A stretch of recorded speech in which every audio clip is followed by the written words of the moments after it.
छात्रों, हम आपके लिए एसएससी CHSL जीएस का प्रैक्टिस सेट लेकर आए हैं और ये 9वीं क्लास है प्रैक्टिस सेट की। देखिए, पहला प्रश्न आपके सामने है और ऐसे स्टूडेंट जिन्होंने अभी तक चैनल को सब्सक्राइब नहीं कर रखा है, चैनल को सब्सक्राइब कर लें।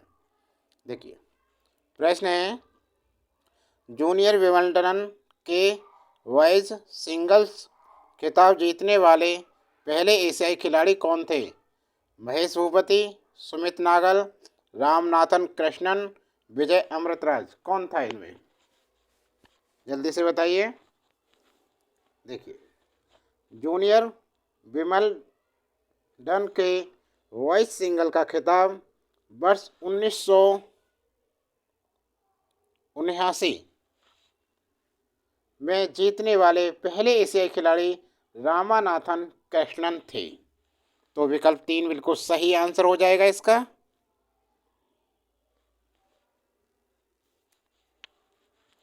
ठीक है ना। भारत सरकार द्वारा उन्हें वर्ष 1967 में पद्म भूषण पुरस्कार से सम्मानित किया गया था। अगला प्रश्न है, भारत का वह सबसे ऊंचा जलप्रपात झरना कौन सा है जिसकी ऊंचाई 1.493 फीट है? कुंचिकल जलप्रपात कर्नाटक, वरकाना जलप्रपात कर्नाटक, थालेयर जलप्रपात तमिलनाडु या मीन मुट्टी जलप्रपात केरल। कौन सा? जल्दी कमेंट बॉक्स में आंसर लिखिए फटाफट से इसका। देखिए, भारत का सबसे ऊंचा जलप्रपात झरना कुंजिकल जलप्रपात कर्नाटक राज्य के उडुपी शिमोगा जिले की सीमा पर बराही नदी पर स्थित है। इसकी कुल ऊंचाई लगभग 14.93 फीट या 455 मीटर है। तो हमारा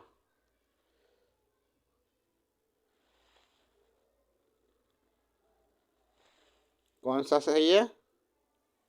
कुंचिकल जलप्रपात।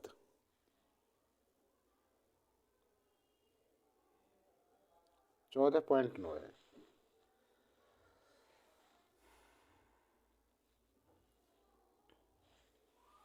समझ में आ गया? आंसर ये हो गया हमारा। अगला प्रश्न है कि धातुओं और उनके अयस्कों के संदर्भ में निम्नलिखित में से कौन सा युग्म सही नहीं है? एल्यूमिनियम Al क्रायोलाइट, पारा Ag ग्रीनोकाइट, कोबाल्ट Cu स्पेलाइट, सोना Au कैलावेराइट। देखिए, एल्यूमिनियम क्रायोलाइट बिल्कुल सही है।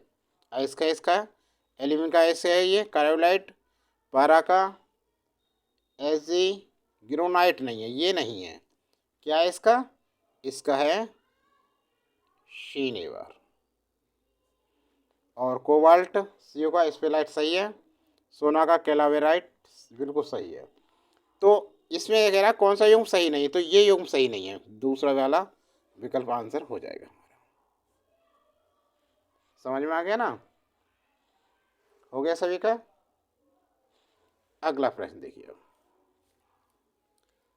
अगला प्रश्न है, तिब्बत से निकलने वाली वह कौन सी नदी है? तिब्बत से निकलने वाली वह कौन सी नदी है जो अरुणाचल प्रदेश से होकर भारत में प्रवेश करती है? कावेरी नदी, चंबल नदी, गोदावरी नदी, ब्रह्मपुत्र नदी। बताइए जल्दी कौन सी नदी है?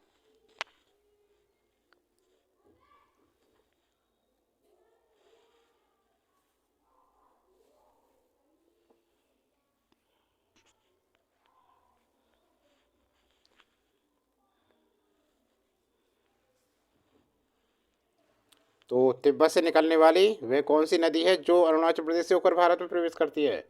यह है ब्रह्मपुत्र नदी। विकल्प चौथा बिल्कुल सही आंसर है। तिब्बत से निकलने वाली ब्रह्मपुत्र नदी हिमालय की पूर्वी चोटी नामचावरवा के समीप दक्षिण की तरफ मुड़कर अरुणाचल प्रदेश में प्रवेश करती है। ब्रह्मपुत्र नदी का उद्गम तिब्बत के दक्षिण में मानसरोवर के निकट चेमा युंग दुंग नामक हिमनद से हुआ है।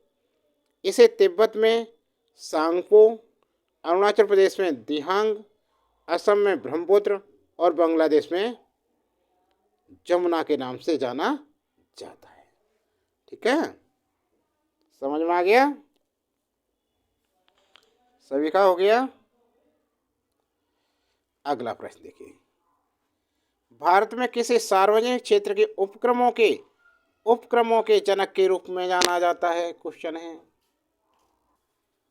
ये 4 नाम है देखिए, बी कृष्णमूर्ति, शशि शिव रामकृष्णन, प्रसाद चंद्र महालनोबिस, अशोक देसाई। देखिए, भारत में बी कृष्णमूर्ति को सार्वजनिक क्षेत्र के उपक्रमों के जनक के रूप में जाना जाता है। किसे? बी कृष्णमूर्ति, विकल्प पहला वाला। डॉक्टर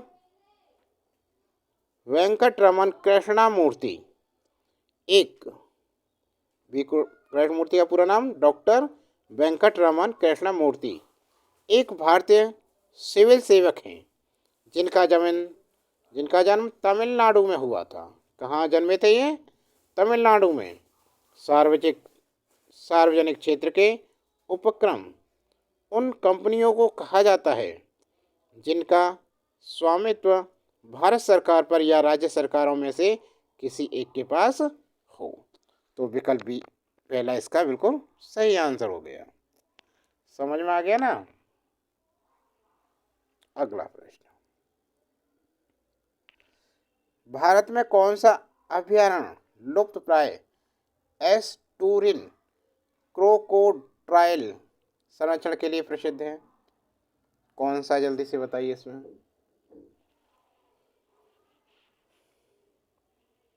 देखिए, भारत में भितरकनिका वन्यजीव अभयारण्य लुप्त प्राय एस्टूरिन क्रोकोडाइल संरक्षण के लिए प्रसिद्ध है।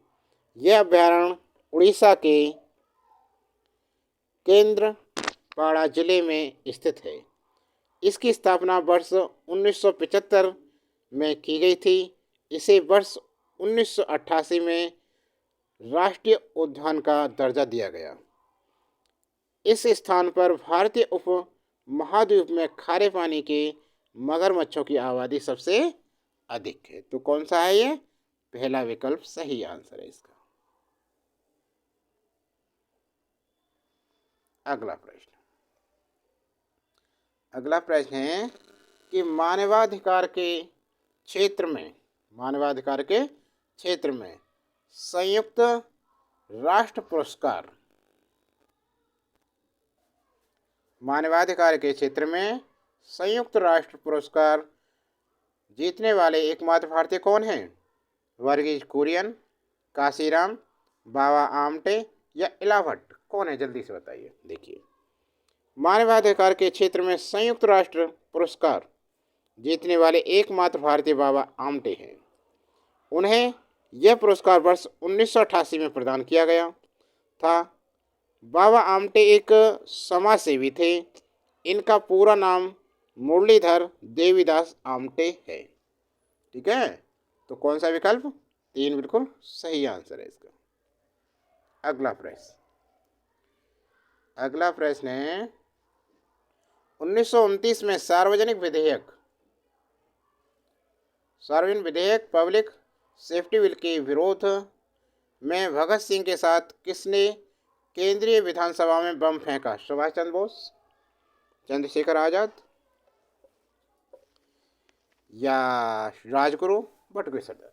देखिए, वर्ष 1929 में भगत सिंह और बटुकेश्वर दत्त ने सार्वजनिक सुरक्षा विधेयक पब्लिक सेफ्टी बिल के विरोध में केंद्रीय विधानसभा में बम फेंका और इंकलाब जिंदाबाद का नारा लगाया था।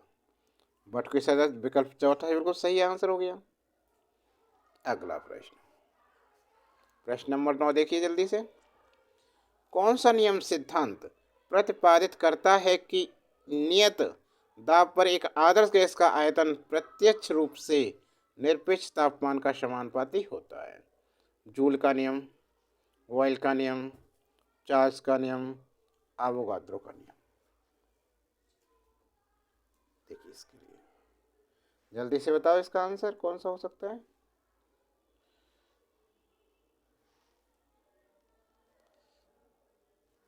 देखिए, चार्ल्स का सिद्धांत यह प्रतिपादित करता है कि यह चार्ल्स का सिद्धांत यह प्रतिपादित करता है कि नियत दाब पर एक आदर्श गैस का आयतन प्रत्यक्ष रूप से निरपेक्ष तापमान का समानुपाती होता है, बशर्ते दाब को नियत रखा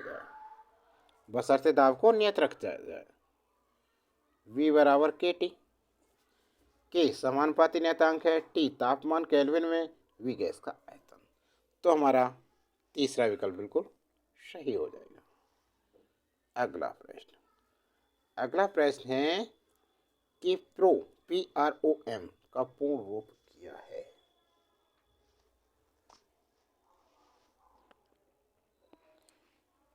प्रोम का पूर्ण रूप प्रोग्रामेबल रीड ओनली मेमोरी